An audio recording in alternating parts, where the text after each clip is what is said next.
So, what a difference a week makes. We had about 5 days of rain on Memorial Day weekend, and everything sprung up. If you recall, I was boasting about this little corner garden. There's the old shed, as I say. Sage is bursting. Everybody's bursting now. Japanese irises. This nice little peonies bursting. Yeah, things are getting bigger. Things are looking a little thirsty, as you can see. Look at this guy. He's nodding off. Look at this peony. Look at this thing. Talk about flamboyance. Wow. Ants love peonies, by the way. I don't know why. I've never learned or looked up why. But if you look at a peony plant and its flower buds, you're always going to find black ants. My blueberries are coming in very nice over here. So, there's a point to this video, and I kind of forget what it is. I think I'm going to talk about milkweed, also known as Asclepias, which is the Latin genus. Here's one. If you see, take note of the appearance, the general appearance of this, and you'll be able to identify an Asclepias pretty much everywhere you go. Here's a wild strawberry. Strawberry season now. These are wild New England strawberries. They're small and very sweet. That's an Asclepias tuberosum. They're orange and they have a different, you can see their leaves are small and thin as opposed to swamp milkweed. Species name I forget, Asclepias whatever. The great thing about Asclepias is it's native to this area, which is southern New England. And it's the host plant of the monarch butterfly. Here's a couple randos. These guys just came up by themselves over here. They seed really well in this environment. They don't get choked out by weeds too bad. There's another one. It's my Norway spruce that some previous owner planted. Look at this herb bed, man. My gosh, sage is an underrated plant. It's an edible, fragrant herb. It has fantastic flower spikes. If you can't tell, it's in the same family as basils, mints. The flowers are all very similar. That's one way to take a good guess that a plant is in a certain family. What else are we gonna look at today? So more about milkweed, Asclepias. You can't eat it. You can't, build things with it. You can't, I don't know. It's not a medicine, as far as I know. But it's a supplement. It's like, think of it as like a supplement.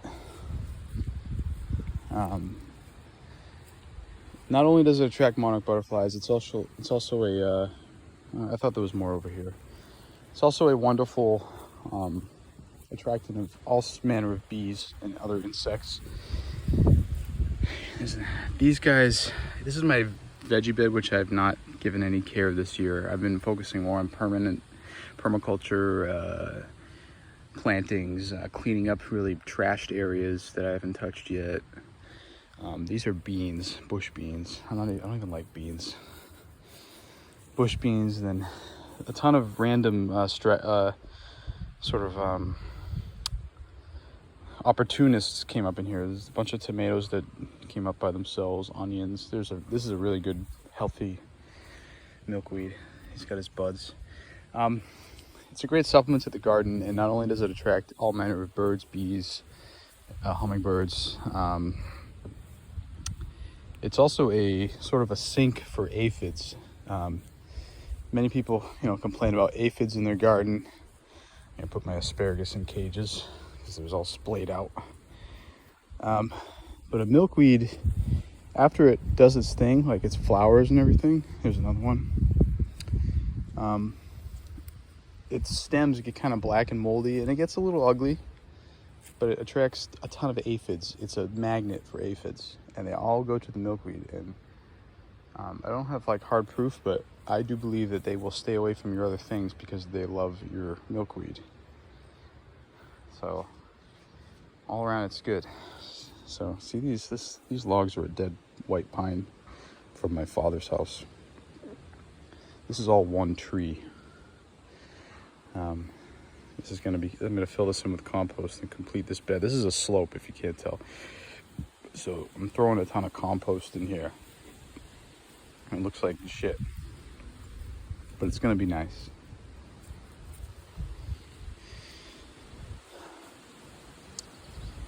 I'm just showing you a big mess. This is my trash pit, plant trash pit of wood and compost. Black locust tree is a native tree. It grows a bit like a weed here, but it is native. It's actually excellent wood. It burns very well. It's very hard to cut because it's very dense. It withstands moisture extremely well. It's very underrated. That's a black locust tree. They're in bloom right now. They're in the pea family. It's hard to see, but their flowers look like the flowers of a pea plant. I have more plants from the pea family, actually. Nice thing about this time of year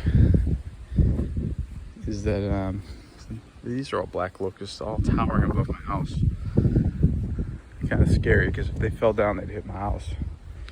When the wind blows, the petals from the black locust flowers kind of rain down on you like snow. It's very ethereal. So talk about pea plants. That's a lupin. Not native to here quite, but it's like a Midwest lupin. You can kind of tell that's in the pea family. These yellow guys, that's a Baptisia yellow variety. They are also in the pea family. Here's a purple one. Pea family. Once you realize that most common plants fall into certain families, a lot of things click. And it all seems a little less complex than it really is. I don't have a whole lot to say today.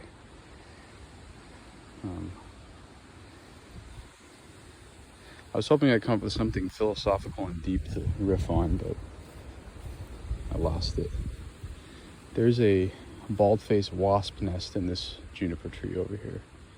And I can't see it, but I better walk away because they will attack bystanders for no reason. You don't even have to bother them, they'll just attack you. I planted some fruit trees up here.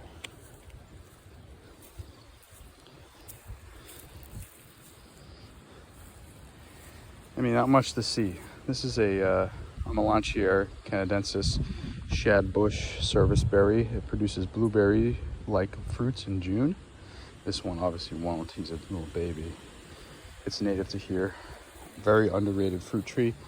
They have fantastic bark, fantastic foliage all year round. This is a beach plum, also native to here. This is another beach plum, also native to here. This is a sort of semi-field that I don't know what to do with. I'm probably gonna plant fruit trees and get apple trees and put them up there because it's very, very, very sunny.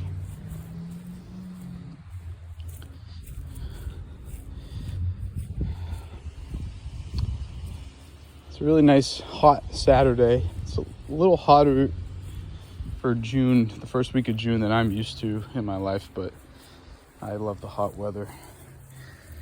This horrific fucking crabgrass sucks. I think lawns should be abolished. Not by mandate, but just culturally. Like this area, this flat area in front of my back door, that should be a lawn. Great. The kids can play, you can recline. You can play there if you want. Yeah, look how nice that corn looks. But look, I have to mow all of this hill. You can't play on this grass. You can't sit on it. I mean, you can, but you know what I mean. It stinks. This all used to be pasture, that's why it's like this.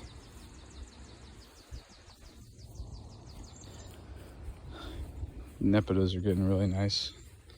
This thing is called a nepida cat mint. The cats like to roll in it. This is the biggest one I've actually ever seen in my life. Very fragrant. They're not native to here, but they do very well. They don't invade. The birds and the bees love them. So that's a +1 in my book, so to speak. I guess I have a parting word. Plant natives always, especially natives to your specific region. If you can't plant a native to your general region, plant milkweeds, Asclepias. They will help your garden.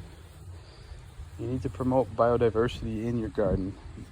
Not only because it helps all your plants look nice and produce good fruit and vegetables, but because it feels good and it makes you happy and it promotes peace in your life. So, anyway, that's all I have to say for today. Here's just a little more of this garden. I'm actually very proud of this. I only planted about half of this and cleaned up the rest of it. Here's my shed and my ugly junk. Anyway, enjoy the weekend.